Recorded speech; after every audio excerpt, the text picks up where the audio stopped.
สรุปขายมันชุดนี้นี่ได้จักล้าน9 ล้าน9 ล้านกี่4,5,000เนาะ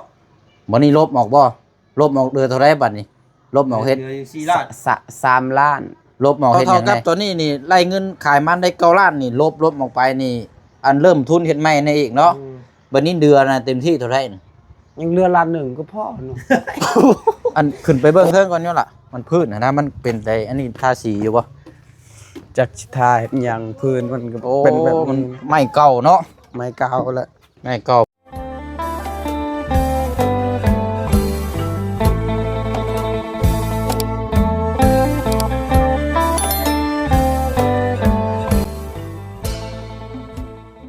นี่คือเมื่อยในจิตใจนี่เด้เมื่อยเด้เฮ็ดเวียกเฮ็ดงานบ่ดีคือขึ้นคือเข้าเลยบ่ชีวิตเมื่อยแท้เมื่อยว่าแต่ว่าเฮ็ดเวียกเจ็บมัดกระโตกูก็ได้ จนบ่มีแฮงกูโอ้ยเอ้าจักสิว่าอยากหัวจักสิว่าสงสารเนาะจักหาแนวทางจักสิเว้าแนวใดบาดนี้พี่น้อยโอ้ยติแหละพี่น้อยเนาะเวียกงานเมื่อยเนาะทางน้องเพิ่นก็เฮ็ดขุดมันแต่ว่าเฮ็ดเวียกตลอดเลยช่วงนี้ก็บ่ได้หยุดบ่ได้หย่อนเนาะเนาะก็ถือว่ามาอยู่หน้าบ้านเนาะหรือว่าเขตของทางน้องสอนเด้อพี่น้องเด้อเนาะมาฮอดจอดถึงเต็มที่เรียบร้อยเนาะพี่น้องเนาะอยู่บ้านสะเดาขึ้นกับเมืองเสปนแขวงสวรรณเขตเนาะพี่น้องเนาะกับทักทายสบายดีและสวัสดีพ่อแม่พี่น้องเบิดสุขุสุคนนะพี่น้องเด้อเนาะพบเจอกันอีกคือเก่าคือเดิมพี่น้องเนาะเอากะขึ้นมารอบนี้เนาะพี่น้องเนาะก็อยากให้ทางพี่น้อง FC เฮาเนาะติดตามผลงานรอรุ่นรอส้มเบิ่งน้ำกันอีกเนาะพี่น้องเนาะสำหรับทางเคสของทางน้องสอนนำเนาะพี่น้องเนาะจะมาพูดมาคุยแล้วก็พร้อมเบิ่งน้ำกันถ้าว่าน้องเพิ่นเวียกงานแล้วก็แม่นสิพร้อมลุยน้ำกันเลยวันนี้พี่น้องเนาะแล้วก็มองไปทางนั้นน้ำพี่น้องเนาะเคสของทางอาเจืองแล้วก็ทางน้องฮังเนาะเรื่องของน้ำแล้วมาติดตามน้ำกันอีกรอบนี้กันเนาะว่าสิได้สำไรแน่เนาะเขาก็เฮ็ดตามงบตามที่ทางผู้ใหญ่เพิ่นฝากมาให้เนาะพี่น้องเนาะเอากะนี่แหละพี่น้องมาพูดมาคุยมาถามทางน้องสอนก่อนว่าเมื่อวานก่อนกะคุดมันว่าเฮ็ดเวียกเฮ็ดงานเนาะโอ้ยเป็นจังไดเนาะได้จักด้านขายมันเนาะหรือว่าเป็นชายโสดที่ยังบ่ทันได้มีครอบครัวแต่ว่าอันสิยกตัวอย่างก็คือมีธุรกิจเป็นของตัวเองได้นี่พี่น้องเนาะปลูกมันขายแต่ว่าดีอย่างนึงคือบ้านนี่ก็เจ้าเอาแฮงซอยกันนะพี่น้องซอยกันมาเวลาเฮาเฮ็ดเวียกของเฮาหลายคนอื่นมาซอยมันกันจังสิแล้วไว้เนาะพี่น้องเนาะเอาเดี๋ยวเฮามาพูดมาคุยเวียกงานต่อสำหรับทาง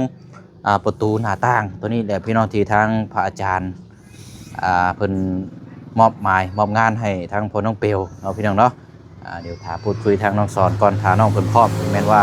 พร้อมลุยน้ำกันเลยเนาะเพราะว่ารอบก่อนหันซื้ออีหยังก็หินเกียร์มาให้ทางน้องเพิ่นเนาะพี่น้องเนาะมื้อนี้ก็จะได้พูดคุยถามตัวนี้ก่อนเนาะแต่ว่าทางน้องเพิ่นนี่โอ้ยคงสิเมื่อยแฮงพี่น้องเนาะขอเวลาถามทางน้องเพิ่นก่อนจักหน่อยก่อนเป็นจังไดคือหน้าเศร้าแท้นี่สวัสดี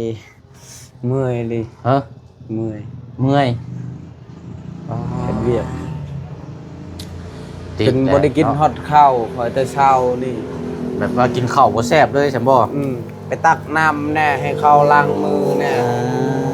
ไปตักเอาไว้อยู่พุ่นแล้วก็ทางจักยังมาถ้วยบวกเอาไปพุ่นหมดเฮ็ดกินอยู่พุ่นอันหม่องขุดมันหั่นบ่โดยบัดนี้เอามาเบิดแล้วบ่มาหมดแล้วแล้วเรียบร้อยแล้วเนาะบ่ฮอดชั่วโมงละมันเฮาหน่อยเดียวเมื่อยลิแกนำแกช่างชื่อน้ำบอกน้ำบานน่ะเที่ยวไปเที่ยวมาฮอด10เที่ยวแต่ว่าได้อยู่นึกกินเท่านั้นเนาะโดยเรียบร้อยแล้วเนาะเสื้ออาหารการกินให้เขา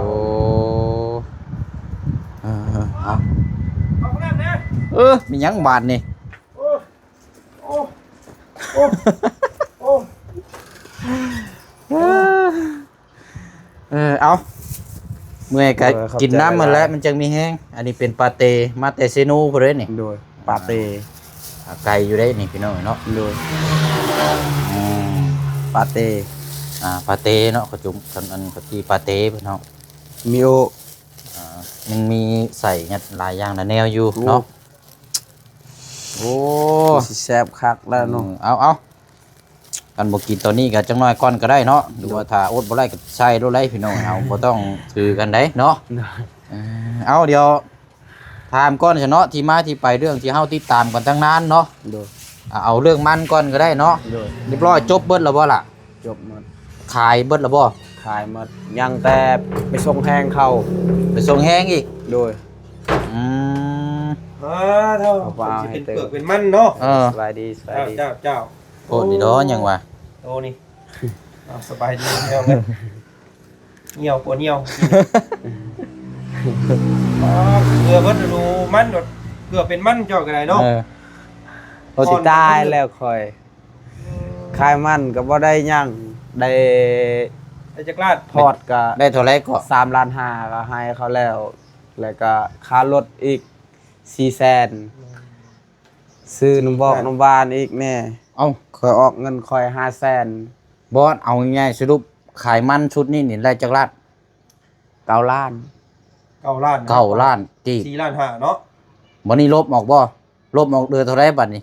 ลบออกเฮ็ด 4 ล้าน 3 ล้าน ลบออกเฮ็ดหยังได ฮะ ลบออกกัน3 ล้านนั่นไท ให้ค่าพอร์ตเขาพอร์ต ไทยไม่เฮ็ดไม่อีกบ่ ยั พ ง อดดักเฮ็ดเป็นคู่ให้ พอร์ตปีนี้ประมาณได้2.5 ล้านเท่านั้น อื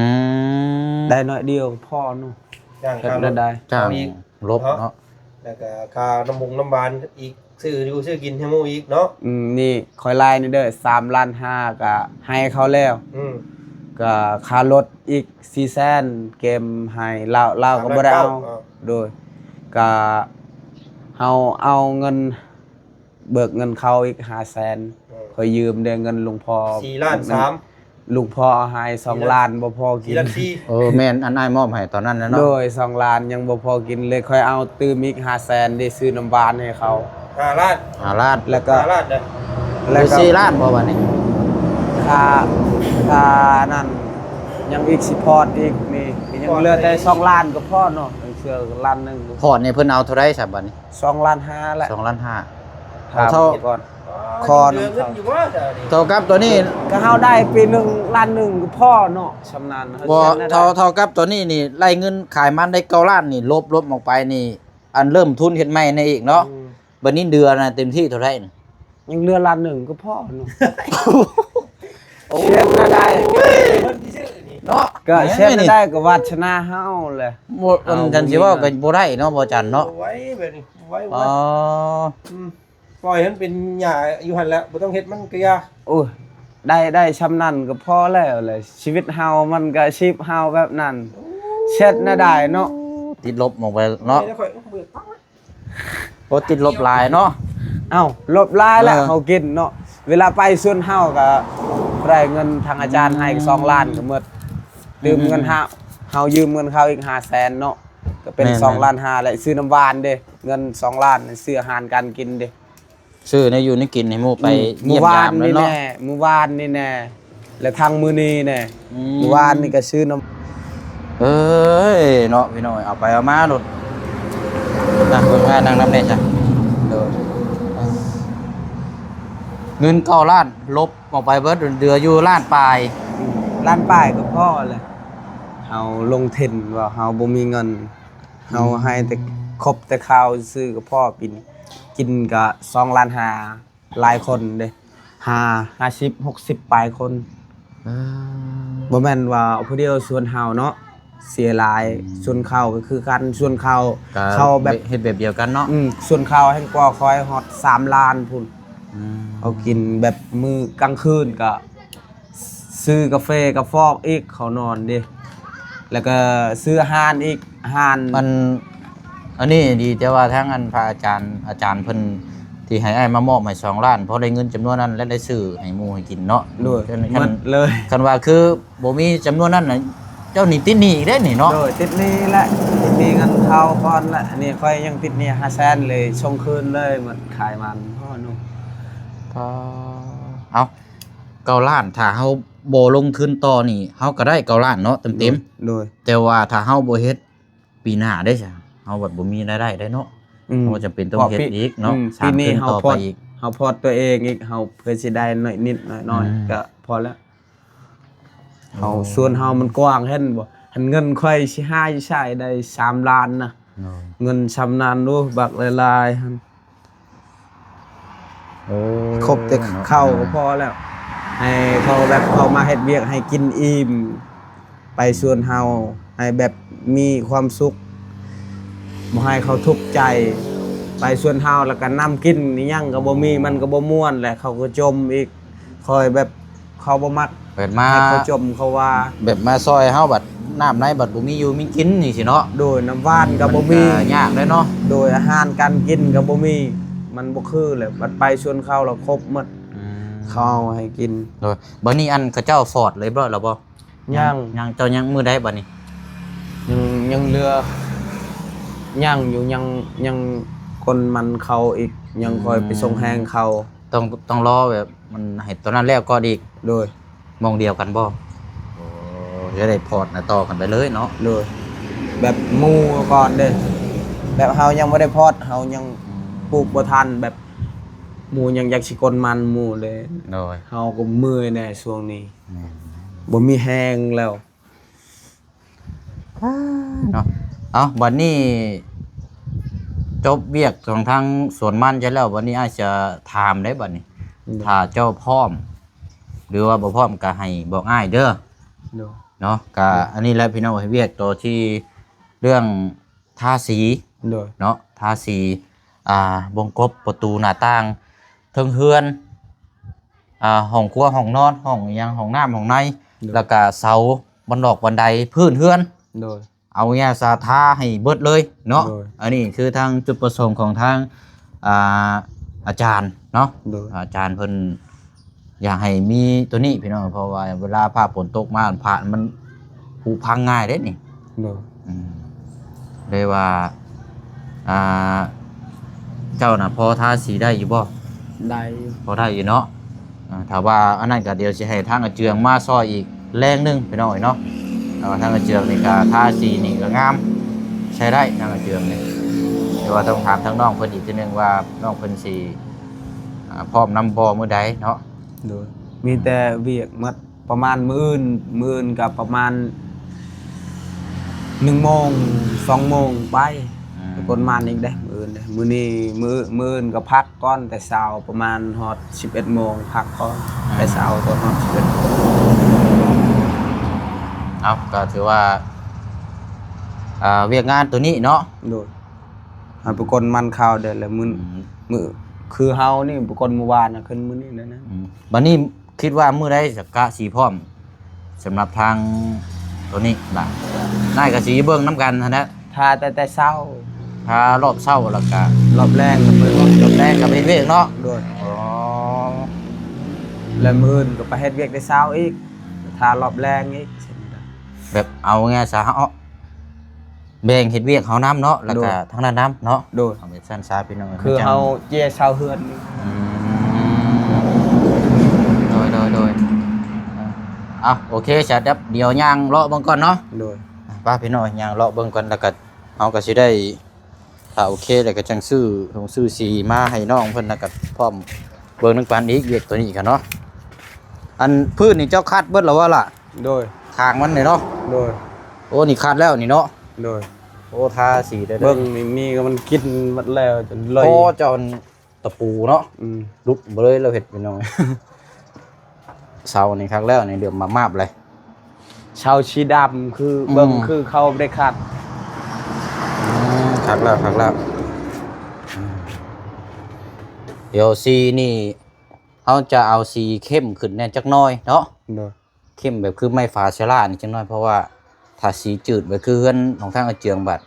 มันเบิ่งคือบ่ฮู้ปานใดเนาะ โดยบ่แบบคือบ่แบบคือบ่ได้ทาสี สีนี่จะมักแบบคือเฮือนน้องหัวบ่ ใส่เสานะ สีหยัง สีท้าเสานะ สีหยัง สีมันยอกแดงๆแบบนี่เอามาพี่ก็ได้มันอยากคล้ายคือไม้ฟาเชล่านี่นะแต่ว่าอย่าให้มันจืดกว่านี้นิดนึงนะ โดยตัวนี้ก็ได้ เนาะ โดย ถ้าว่ามันจืดหลายมันก็บ่ฮุงเนาะบ่เพื่อนเจ้ามันติดทางเลยเวลาเขาเจ้าขี่ม้าเดี๋ยวให้มันเป็นสีที่แบบโอ้งามแน่จังน้อยนะ จักสิงามได้ได้เฮือนก็เงียงไปเงียงมา อันบ่นี่ลงสีเสาเนาะ โดย แล้วก็กับตัวนี้คือคางน้ำแม่นเบ่เลย โดย แล้วก็ตามมานี่กับบันไดน้ โดย ำในนั้นนี่บันไดลูกตอกลูกดิ้งเนาะ โดย เพราะว่าอันตอนเริ่มสร้างแรกๆอันน่ะบ่ได้ทาสีเนาะ โดย มันก็เลยอยากในแนวพี่น้อยแล้วก็ทางประตูถึงเฮือนนำหั่นละอาจสิใช้เวลาเนี่ยจังน้อยเพราะว่ามันมีหลายจุดหลายมุมห้องนอนพุ่นนำเนี่ยเนาะ2ประตูหน้าต่างกับห้องครัวห้องน้ำ โดยลายจุดแหละ แต่ว่าหากบ่เป็นหยังพี่น้องอันขึ้นไปเบิ่งเทิงก่อนเนาะล่ะมันพื้นนะมันเป็นไดอันนี้ทาสีอยู่บ่ จักสิทาเฮ็ดหยังพื้นมันก็ โอ้ เป็นแบบ มันไม้เก่าเนาะ ไม้กาวแล้ว ไม้เก่าพื้นเก่าเลยพี่น้องคันลงสีนี่มันสีอันนี้อีบ่ซะเนาะ บ่ได้ดอก อืม ไม้มันหักแล้วเบิ่งนี่ ทางในเฮือนได้ซะล่ะ ในเฮือนก็คือการนั้นมัน พอคันลงสีนี่เจ้าว่าโอ้ข้างในนี่ไล่อยู่นี่ข้างในนี่เอาปัดกวดจักหน่อย โดย ปัดกวดแล้วก็เอาสีมาลูกกิ้งทา โดย โอ้ได้อยู่ได้บ่ ปัดกวดเอาน้ำเสร็จจังน้อยเนาะ โดย แต่ว่ามันก็สิใช้เวลาง่ายว่านะ โดย ประตูนี่ทาสีไปเลยนี่ทาสีแล้วก็ตัวนี้นี่สิตัดขอบขาว โดย ตัดขอบขาว โดย แต่ว่าเฮาบ่จ้างได้เฮาเฮ็ดเอาเองได้ โดย ว่าเฮาถือเอาวิชาฝึกตัวเองนํ โดย เอาเดี๋ยวสิซื้อลูกกิ้งมาแล้วก็สิสอนแล้วก็สิบอกนํ โดย ให้คำแนะนำลูกกิ้งจุ่มแล้วทาแล้วก็ทาตัวนี้นํขอบตัวนี้นํเนาะ โดย นี่แล้วลูกกิ้งนี่ทาใหม่บ่เลยนี่โอ้ยคักแล้วบัดนี้งามแล้ว งาม เอออันทั้งอาเจืองนี่บ่อยู่ว่าล่ะ โดยจักเราไปใส่เมื่อแต่ก้นมันหมด ว่าโทรไปก็บ่รับซับ โดย จักจังไดพี่น้องเอ้ยเนาะโอเคไปเดี๋ยวเฮาลงมาเบิ่งทางที่เป็นนี่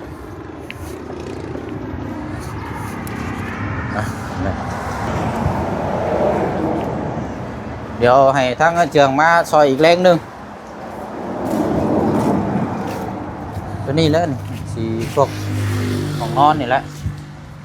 ตัวนี้ทาไม่ไปเลยทาข้างนอกข้างในรุ่นเบิ่งน้ำกันเนาะ โดย รอบแรกถ้าว่าโอเคก็เอาแต่ว่าตามหลักมันนี่2รอบมันจะงาม โดย แต่ว่า สองมือสามมือทาแล้ว เออ ไปสิทามือเดียวอีกหน่อยมันก็ รอบแรกนี่เฮาทาไว้ก่อนเนาะแล้วมือที่2ให้มันแห้งเรามาจังทาอีกเทื่อนึง โดย ประตูนี่ก็สิมี2 1แล้วก็กับตัวนั้นพี่น้อง โดย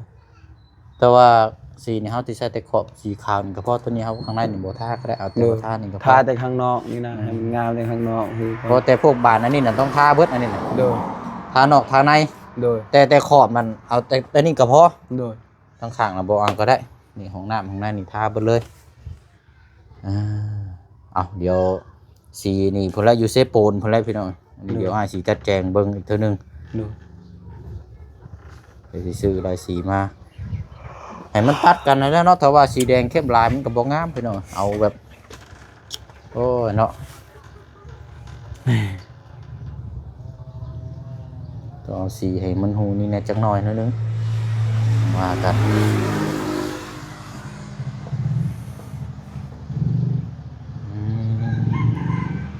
เอาตามนั้นเลยเนาะเดี๋ยวว่า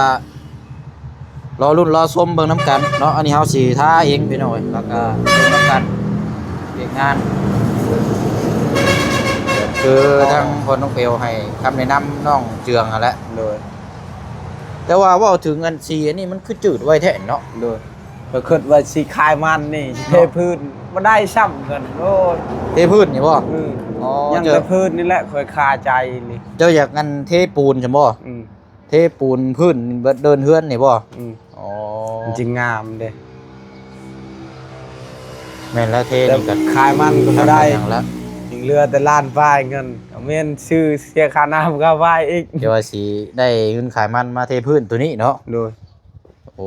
แม่นนั่นแหละพี่น้องเนาะนี่เทนี่เนาะ โดย เทสูงกระดับนี่นั่นอยู่ มันจึงงามเด้ อืม บอนนี่งามมันแล้วยังแต่ตัวนั้นแหละคาใจค่อยก็สิเท่ คันว่าเว้าเรื่องคันว่าเทนี่ทั้งนอกพี่ก็เทบ่ล่ะ ชุมเองโลด ฮะ ปูนชุมเองโลด หาคนก็ได้แล้วคันเทน่ะไม่ยากหรอกแต่ว่าเฮาเว้าถึงมันชื่อปูนเท่าแล้วเนาะ ปูนี่ก็ไล่ห้องละชามซะ3 9ประมาณ12ข้างในนี่ โดย 12กระสอบปูนแดง ทาข้างนอกนี่ ข้างนอก สบาย นี่ รถสมายจอดเนี่ยดิ คันสิตีวงกลมไปเลยก็ ดู หมายมันประมาณ20ปลายพุ่นแล้วเนาะ ประมาณ15เป่าวะ กลัวประมาณ20ปลายพุ่นแหละมันจังอันนั้นมันจังคักแน่ โอ้ยบ่มีเงินดอกขละนั้นก็ค่อยขายหยังมันค่อยคิดว่าสิซื้อเอาหินเก่านี่แล้วก็ไปเอาทรายพุ่นอยู่น้ำพุ่นคือ ขายมันก็บ่ได้คือเก่าคันคอเลยคอย เรียบร้อยเลยบัดนี้เนาะ เผ็ดจะตายบ่ได้จะกีบเพราะร้านห้านี่ก็คิดว่าโอ้กุมแต่เงินที่ปาลุงเอาให้และเขาว่าเขาให้คอยตัดยาชวนยามัน เงินนั้นครบแต่เงินที่เขาให้ก็ชื่อน้ำมัน4-5แสนเดียวตัด เรียบร้อยอีกเนาะ เรียบร้อยมัด3เทื่อตัด